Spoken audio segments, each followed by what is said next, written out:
Hello दोस्तों, insight पे आप लोग का बहुत बहुत स्वागत है। आज हम न्यू चैप्टर लेकर आए हैं, वो है मेरा फंक्शन। ओके, तो आज हम फंक्शन बताएंगे फंक्शन होता क्या है। तो बेसिकली हम बता दें आपको फंक्शन होता क्या है। तो फंक्शन यही होता है कि आप जैसे मान लीजिए कि जो है 10 साल पहले थे कैसे थे और आज इस समय कैसे हैं, वही मेरा फंक्शन होता है। ठीक है, जो वहाँ 10 साल पहले के मतलब क्या थे और आज इस समय कैसे हैं, वही मेरा फंक्शन काम करता है। उसके अलावा कुछ नहीं काम करता फंक्शन। ठीक है, हो सकता है हमें चेंजिंग हुआ हो या ना चेंजिंग हुआ हो, वही है मेरा फंक्शन। ठीक है, तो हम बात करते हैं पहले फंक्शन का।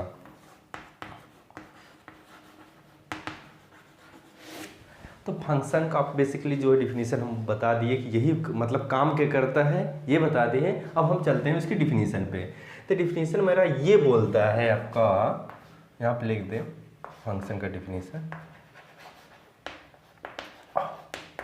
फंक्शन ये कहता है कि हमारे पास कोई दो जो है सेट होना चाहिए। Let A and B B non empty set होना चाहिए।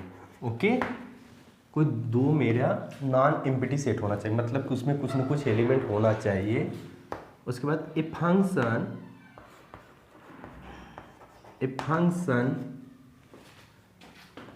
is rule defined from set A to set B such that each and every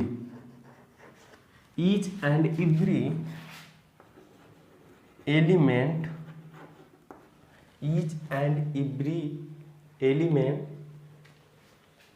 set A has unique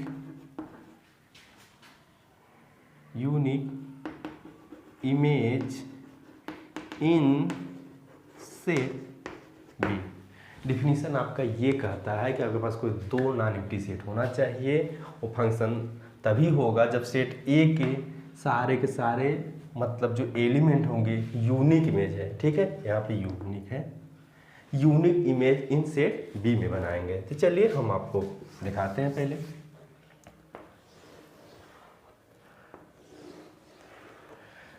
मान लीजिए ए बी सी, ठीक है, इस सेट में है। इसे मान लीजिए है हमारा डी ई एफ। ओके, ये मेरा सेट ए है और ये मेरा सेट बी है। फंक्शन क्या कर बोले थे हम कि यहाँ से यहाँ जो ले जाता है वही मेरा फंक्शन होता है, और फंक्शन कुछ होता नहीं है। चलिए, अब मान लीजिए ए का जो है मेरा इमेज जो है वो डी के साथ है। ठीक है, ए मेरा डी के साथ कनेक्टेड है। चलिए, और बी हम मतलब कहें कि सी के साथ है।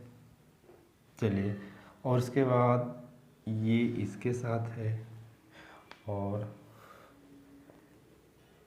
ये इसके साथ है। ठीक है, एक एग्जांपल है, दूसरा हम लेते हैं। आपको पूरी कंफ्यूजिंग हम दूर कर दें।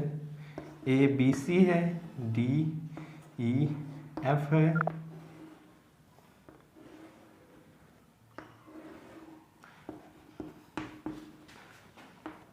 और एक एग्जांपल ले लेते हैं हम। A B C E F, ये ए है, ये सेट मेरा वी है। किस टाइप के हो गए हैं?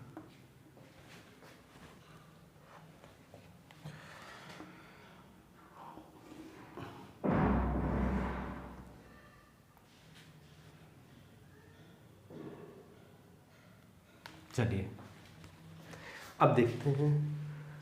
ओके, चलिए, हमारे पास एक एग्जांपल लिए थे। सेट ए था, सेट बी था, और हम बोले कि सेट हमारा डिफिनेशन बोलता है ईच एंड एवरी एलिमेंट। ठीक है, एलिमेंट सेट ए जो कि यूनिक इमेज बनाना चाहिए सेट बी में। तो चलिए हम ए उठाया ना, ए देखिए डी के साथ भी जुड़ा है और एफ के साथ जुड़ा है, तो ये फंक्शन है कि नहीं है? नहीं है फंक्शन, क्योंकि ए मेरा दो के साथ जुड़ा है, इसके भी साथ जुड़ा है, इसके भी साथ जुड़ा है, तो ये मेरा फंक्शन नहीं होता है, ठीक है, क्योंकि वहाँ डिफिनीशन हम लिख दिए हैं। अब आगे हम चेक करते हैं। ये देखिए, ए मेरा डी के साथ है, ठीक है, और बी मेरा ई के साथ है, और सी मेरा डी के साथ है, मतलब डी के साथ है, ठीक है। अब ये फंक्शन है कि नहीं है? बिल्कुल फंक्शन है, ठीक है। क्यों है फंक्शन? हम बोले थे each and every element unique image in set B में, ठीक है। अब देखिए यहाँ से हम जो है इसका यूनिक इमेज तो ही डी है, ठीक है। अब जो सी है इसका भी तो यूनिक इमेज ही डी है। अब ये नहीं कि सी मेरा जो है डी के भी साथ है और ना कि ई के भी साथ है, तब ये नहीं, तब ये मेरा यूनिक इमेज तो नहीं बोला जाएगा ना। लेकिन ये यूनिक इमेज बोला जाएगा ना कि सी मेरा डी के साथ है और उसके साथ कोई और मतलब है, इसके लिए भी यूनिक है, इसके भी लिए यूनिक है, ठीक है। इसके भी लिए यूनिक है, इसके लिए भी यूनिक, इन दोनों को तो पता नहीं है ना। ओके, तो ये मेरा क्या हो गया? फंक्शन हो गया। चलिए, हाँ, और उसके बाद अगर हमारे सेट बी में कोई एलिमेंट छूट रहा है तो उससे कोई दिक्कत नहीं होता फंक्शन, ठीक। बी का कोई एलिमेंट छूट जाए उससे कोई दिक्कत नहीं है। चलिए, उसके बाद ए पर आते हैं। ए हमारा डी के साथ है, बी हमारा ई के साथ है, सी किसी के साथ नहीं है, तो ये मेरा क्या होगा? फंक्शन नहीं होगा, क्योंकि हम बोले थे each and every element set ए है जी यूनिक इमेज, क्योंकि इसके एलिमेंट सी तो छूट रहे हैं ना। जब सी छूट रहे हैं तो ये मेरा फंक्शन होगा ही नहीं है, ठीक है। तो आपको मतलब समझ में आ गया होगा फंक्शन है। फिलहाल जनरली हम और आपकी भाषा में समझाना चाहते हैं फंक्शन। चलिए, अब इसमें हम समझाते हैं। जैसे हमारे पास कोई फंक्शन है, मैथमेटिक्स में आते हैं, ठीक है। ए बी है, अब फंक्शन को ए बी है, ठीक है, कोई एक सेट ए है और कोई सेट ए बी है।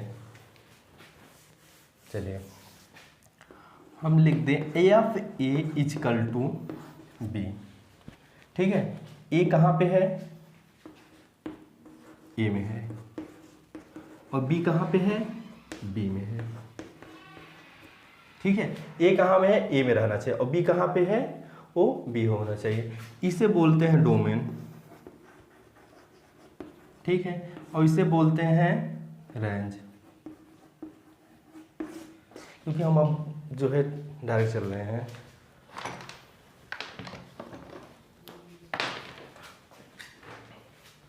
चलिए, अगर हम इसी को ये दिखाएं कि मतलब ये मेरा कोई ये सेट ये है और ये सेट बी है, ठीक है।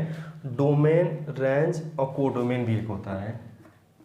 चलिए, सबसे पहले हम इसे बता दे रहे हैं जो बताना चाहते हैं, उसके बाद हम बता रहे हैं कोडोमेन और रेंज। अब देखिए, इसे क्या बोलेंगे? डोमेन बोलेंगे, और इसे क्या बोलेंगे? रेंज बोलेंगे। अब यहाँ पर हम इसे मतलब बोलेंगे क्या? लिखेंगे कि अरे बी जो है इमेज है ऑफ ए अंडर एफ। यहाँ लिखेंगे B is image of A under F में है, ठीक है। B is image of A under F. और अगर यही जो अगर ए इजकल टू अगर एफ इनवर्स बी हो जाता तो क्या हो जाता? ठीक है, मान लीजिए ये फंक्शन f से a जा रहा है, अब ये फंक्शन अगर b से a जाने लगे तो क्या हो जाएगा? तो ये तो इन्वर्स हो जाएगा ना, क्योंकि हम रिलेशन में आपको लोग को चैप्टर में बताए थे इन्वर्स क्या होता है, ठीक है। तो अब तो यहाँ पे e हो गया ना, प्री इमेज तो ये हो जाएगा ना, तो हम इसे लिखेंगे a is pre image of b under F, ठीक है। एक अरे बी की क्या बोलेंगे? बी के बोलेंगे इमेज है अगर ए का, वो भी अंडर एफ में है, और जो अगर मतलब इनवर्स में दे दिया तो हम बोलेंगे ए इज प्री इमेज है, किसका? बी का है, और किसके साथ? अंडर एफ के साथ है। उसके बाद हम नेक्स्ट रीडिंग में बता रहे हैं आपको डोमेन रेंज क्या होते हैं। आप लोग पढ़े होंगे, लेकिन हम यहाँ बता रहे हैं आप लोगों को क्या होते हैं। Domain, range, codomain.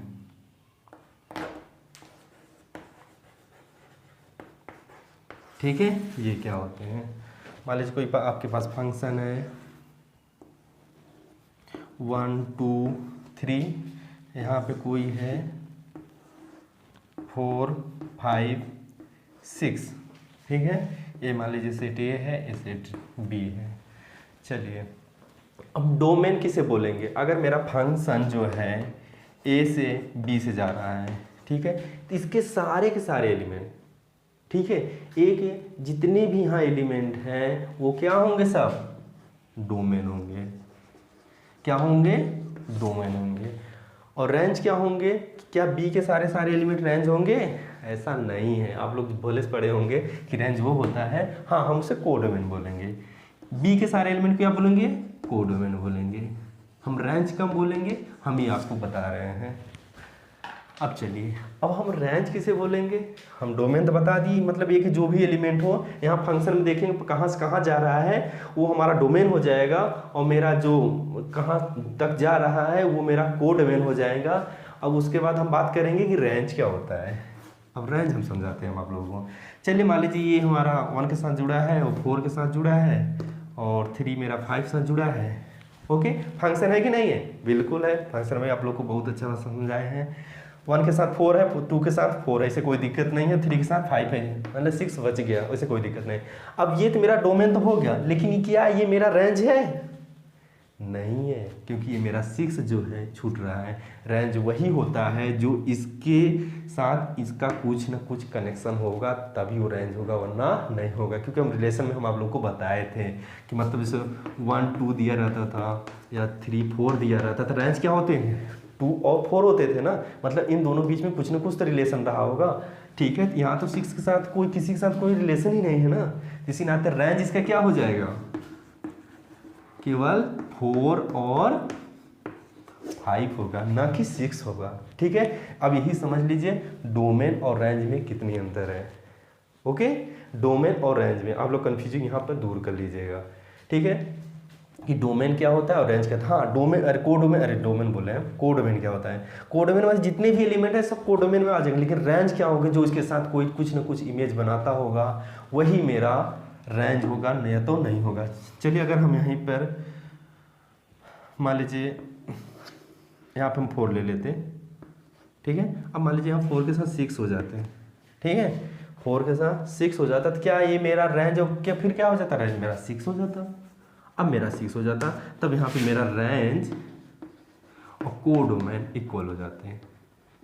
ठीक है, कि रेंज जो होता है कोडोमेन इक्वल हो जाते हैं। तो कभी कभी आपसे एग्जाम में पूछ लिया जाता है डोमेन और कोडोमेन, अरे रेंज और कोडोमेन में क्या डिफरेंस है। ठीक है, तो आपको ये समझ में आ गया होगा। अब हम बात करते हैं फंक्शन के कुछ।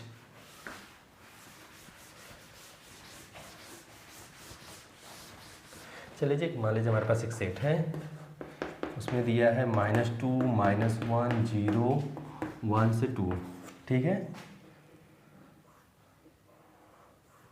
और बी मेरा दिया है 4 नहीं 1 4 0 1 4 दिया है। ठीक है, 0 1 4 दिया है। हमारा फंक्शन जो है ए से बी जा रहा है, ठीक है, और उसे डिफाइन किया गया है कि एफ एक्स जो है एक्स स्क्वायर है। क्या है, एफ एक्स जो है मेरा एक्स स्क्वायर है। अब हम आप लोगों को फंक्शन के इस तरीके से डिफाइन करके दिखाएगा, वो फिगर में आपको इमेज करके नहीं दिखाई देगा। ठीक है, आपको ये अब करके दिखाएगा क्योंकि डिफाइन करके दिखाएगा। ठीक है, एक्स कहाँ का, ये क्या है, डोमेन है सारे, मतलब इसके एक जितने एलिमेंट हैं ये हैं, और एक्स स्क्वायर होने पर क्या हो रहा है, बी के होना चाहिए। चलिए हम देखते हैं, अगर इस पर और हम अरे -2 रखें तो क्या आ जाएगा, जब -2 रखेंगे तो -2 का स्क्वायर क्या आ जाएगा 4, और जब -1 रखेंगे तो क्या आ जाएगा 1, 0 रखिए 0 आ गया, अरे 0 का स्क्वायर करेंगे 0 ही आएगा ना यार। उसके बाद क्या है, 1 का रखेंगे तो क्या आ जाएगा 1 आएगा, ठीक है, और 2 का रखेंगे तो क्या आ जाएगा 4 आएगा। चलिए अब हम ये दिखा देते हैं आप लोगों को।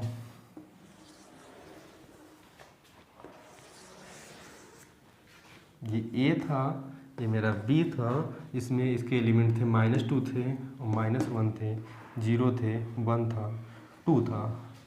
चलिए, और बी के दिए थे 0 दिए थे, 1 दिए थे। चलिए हम यहाँ पे ले लें, मान लीजिए 5 6 से और आगे बढ़ा दें, आपको कोई दिक्कत नहीं होना चाहिए।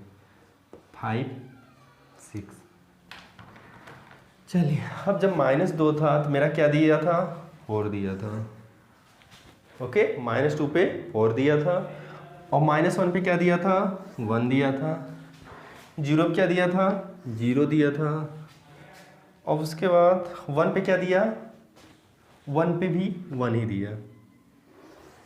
ठीक है, और 2 पे क्या दिया, 4 दिया। हमारे 5 6 छूट गए, हमसे उससे कोई दिक्कत नहीं थी, मेरा फंक्शन है। ठीक है, तो इस तरीके से हम लोग जो है क्वेश्चन को सॉल्व किया करेंगे फंक्शन के। अब हम आते हैं इक्वल ऑफ फंक्शन क्या होते हैं।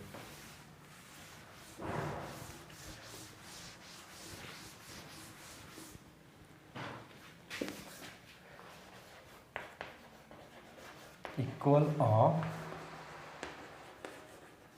फंक्शन, ठीक है। इक्वल ऑफ फंक्शन ये बोलता है कि हमारे दो कोई फंक्शन है, क्या वो इक्वल है कि नहीं है, डिफिनीशन तो वही होगा। चलिए, टू फंक्शन एफ एंड जी, ठीक है, इक्वल क्या होंगे, दो फंक्शन इक्वल होंगे तो वही तो इक्वल फंक्शन होगा। कब होंगे, इफ एंड ओनली, पहला कंडीशन कि जो डोमेन एफ का है वो डोमेन जी का भी होना चाहिए। ठीक है, डोमेन एफ डोमेन जी के इक्वल होना चाहिए। दूसरा कंडीशन, कोडोमेन एफ का कोडोमेन जी के इक्वल होना चाहिए। ठीक है, अगर हमारा कोई दो फंक्शन इक्वल होंगे तभी जब उसके डोमेन जो है, डोमेन एफ का और डोमेन जी के इक्वल होंगे, और कोडोमेन एफ जो है कोडोमेन जी के इक्वल होंगे। हम रेंज देखें, कहीं जल्दी नहीं लिखेंगे, क्योंकि रेंज लिखेंगे मतलब इसका मतलब कि वो एक भी एलिमेंट छूटा नहीं है, तो कोडोमेन के ये समझ जाइए करिएगा आप लोग। एग्जाम्पल हम ले लेते हैं, जैसे हमने ले लिए एक सेट दिया है 1 3 ले लिए। चलिए, दूसरा सेट हम क्या लिए, मान लीजिए 3 6 लिए। ठीक है, और मेरा जो एफ जी जो जा रहा है, फंक्शन जो जा रहा है मेरा, ए से बी भी जा रहा है और जी भी कहाँ से जा रहा है, ए से बी में ही जा रहा है।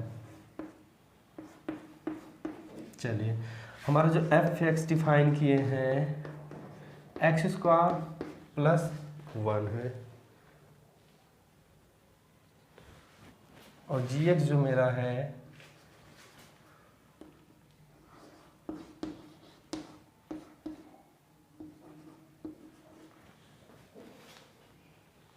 ओके इक्वल हो जाएंगे कि नहीं, फिलहाल देखेंगे, हम फिर डिफाइन कर देंगे फंक्शन में चेक करके। चलिए, ये है, अब ये हमारा बोल रहा है कि इक्वल है कि नहीं है। तो हमारे डोमेन जो होना चाहिए एफ का, ठीक है, डोमेन एफ का और डोमेन जी का इक्वल होना चाहिए, और कोडोमेन भी एफ का और कोडोमेन जी भी इक्वल होना चाहिए। तो अगर हम एफ = 1 लेंगे तो क्या आ जाएगा,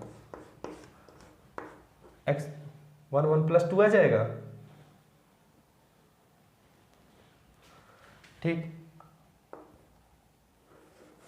अगर हम 1 रखेंगे तो यहाँ पे 1² + 1 तो आ जाएगा 2, और अगर हम फिर 2 रख दें,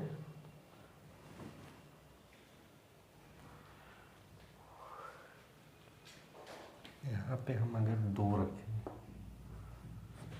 ठीक है, क्योंकि हमने फंक्शन खुद से डिफाइन किए हैं तो इसके नाते यहाँ चेंज करना पड़ा। 1² ये आ जाएगा 3 आ जाएगा। ठीक, और यहाँ पे सॉरी, यहाँ पे हम 2 ले लेते हैं, क्योंकि फंक्शन तभी हमारा इक्वल होंगे ना, क्योंकि हम खुद से डिफाइन करें, इसके नाते हमें चेंज करना पड़ा। हाँ, अब f2 लिखेंगे क्या आ जाएगा, 2² + 2 = 6 आ गया। 1 पे 2 दे रहा है और 2 पे, और 1 पे 3 दे रहा है, 2 पे 6 दे रहा है। हम जी से करते हैं, ठीक है, फंक्शन ऐसे ही बी जा रहा है ना। 1 रखेंगे क्या आ जाएगा, 3 क्रॉस 1 3 आया, और 2 रखेंगे तो क्या आ जाएगा, 3 क्रॉस 2 क्या आ जाएगा, 6।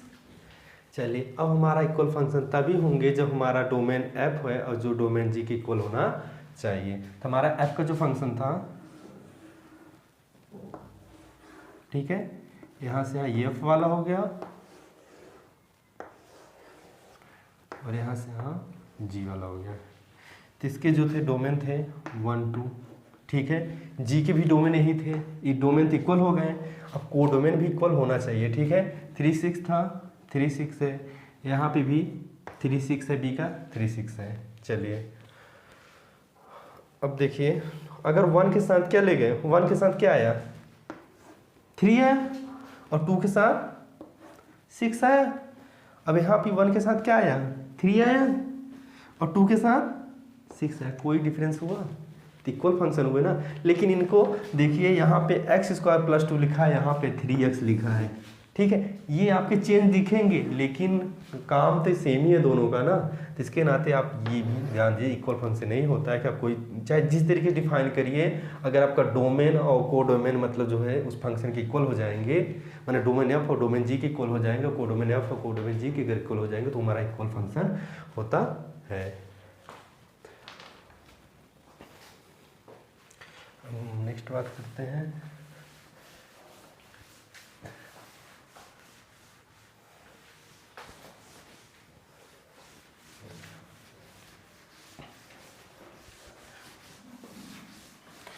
चलिए, ये तो हम आपको जनरली के लिए सेट ए और बी ले लेते थे। अब हम फंक्शन में जो है रियल से रियल ले जाएंगे, ठीक। अब हम पढ़ेंगे रियल फंक्शन।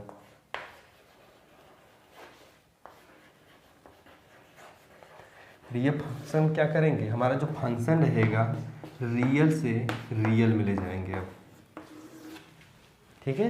कहाँ से ले जाएंगे, रियल से रियल में ले जाएंगे, ठीक है। वहाँ सेट ए से सेट बी में ले जाते थे, तो हमें सेट डिफाइन करना पड़ता था कि सेट ए में 2 3 4 एलिमेंट है और बी में ऐसा एलिमेंट है। लेकिन रियल से रियल ले जा रहे हैं, तो आपको रियल नंबर जो है आपको पता बताया थी सेट में कि रियल नंबर में कौन कौन नंबर आते हैं, ठीक है। इसके नाते हमें बार बार लिखना नहीं पड़ेगा। अब हम रियल फंक्शन में अब हम डोमेन पढ़ेंगे, ठीक है, डोमेन ऑफ रियल फंक्शन। नहीं, एक मिनट, डोमेन से पहले हम थोड़ा कुछ क्वेश्चन आपको सॉल्व करा दें। मान लीजिए मेरा फंक्शन दिया है, हाँ, रियल से रियल ले जा रहा है। डिफाइन किया गया है कि f(x² =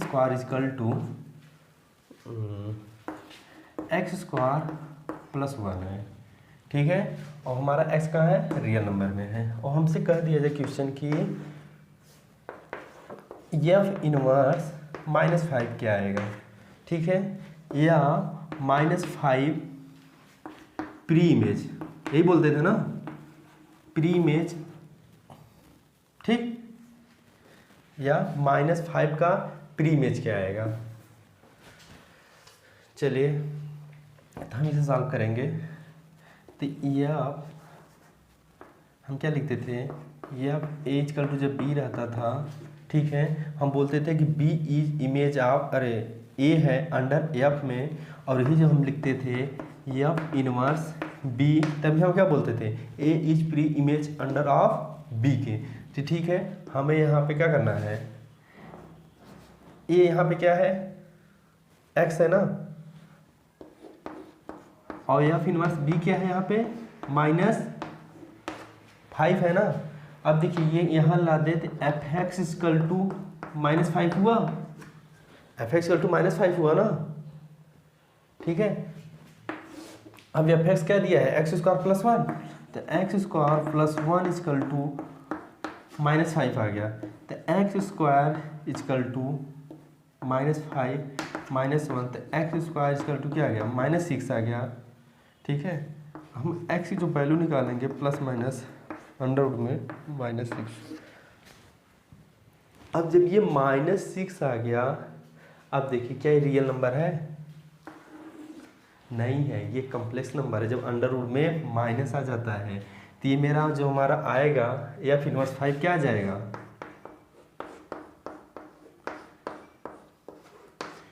हाई आ जाएगा, क्योंकि ये रियल में तो है ही नहीं है। ठीक है, चलिए हम इसे अगर इसी को चेंज कर दें हैं, चलिए अगर हम केवल 5 कर दें यहाँ पे और यहाँ पे 3 कर दें, सेम प्रोसेस वही रहेगा। यहाँ पे 3 हो गया, यहाँ पे 5 हो गया, यहाँ पे 3 माइनस 5 हो जाएगा, तो क्या आ जाएगा यार, 2 हो जाएगा। अब जब 2 आएगा तो x बराबर 2 आएगा, तो x इक्वल टू क्या आ गया, प्लस माइनस अंडर रूट में 2। ठीक है, तो f इनवर्स जो 5 मेरा आया, एक माइनस अंडर रूट 2 आया और एक प्लस अंडर रूट 2 आया। अब ये देखिए ये रियल में है कि नहीं, क्योंकि ये फंक्शन हम देखेंगे कि है कि नहीं है, तो बिल्कुल है। ठीक है, तो आप जो है ये प्री इमेज निकालने, कभी कभी आप क्वेश्चन एक पूछ देता है प्री इमेज निकालने के लिए। अब अगर आपसे खाली केवल कह दिया जाए कि F5 क्या आएगा, ठीक है, तो F5 जब पूछेगा आपसे है क्या आएगा, तो हम सीधा जनरली यहाँ पर रख देंगे ना, क्या दिया है, F S equal to X cube, अरे एक्स स्क्वायर प्लस 3, यहाँ 5 रखिए, 5 की स्क्वायर प्लस 3 कितना आ जाएगा, 25 प्लस 3 28, ये 5 कितना आ गया 28, जो कि रियल में है। हम जो भी यहाँ पे निकालेंगे वो देखेंगे फंक्शन में है कि नहीं है, कहीं फंक्शन से बाहर तो नहीं जा रहा है। ठीक है, अब देखिए जैसे हम निकाले थे माइनस, जब 5 हम एग्जाम्पल लिए थे तो अंडर रूट -6 आ गया था, क्योंकि अंडर रूट -6 ये तो कम्प्लेक्स नंबर में चला गया ना। ठीक है, तब ये आ जाएगा, इसे लिखेंगे अंडर रूट 6 आई ना, तो ये तो हमारा रियल होता नहीं, तो ये कम्प्लेक्स नंबर हो जाता है, इसके नाते हम यहाँ पे वो मेरा क्या आ गया था, 5 आ गया था। अगर वही हम कम्प्लेक्स नंबर ले जाते हैं तब तो हो ही जाता ना, तब तो हमारा कुछ ना, अरे एक प्लस अंडर रूट 6 आई आता और एक माइनस अंडर रूट 6 आई आ जाता, तब तो वहाँ पे हमारा अरे एफ इनवर्स -5 आ जाता। लेकिन हम यहाँ पे रियल बात कर रहे हैं, तो आप लोग ये जान लीजिएगा। ठीक है, अगर हम कम्प्लेक्स मतलब फंक्शन पे आप लोग को हमेशा ध्यान देना पड़ेगा कि फंक्शन मेरा कहाँ से कहाँ जा रहा है। ठीक है, ये मेरा डोमेन काम करता है, ये मेरा रेंज का काम करता है। ठीक है, तो आज के लिए इतना ही काफ़ी है, उसके बाद हम नेक्स्ट वीडियो में हम आएंगे रेंज लेकर उसके बाद। ठीक है, तो ओके, आप लोग वीडियो पसंद है प्लीज़ लाइक कमेंट जरूर करते रहिएगा। Thank you.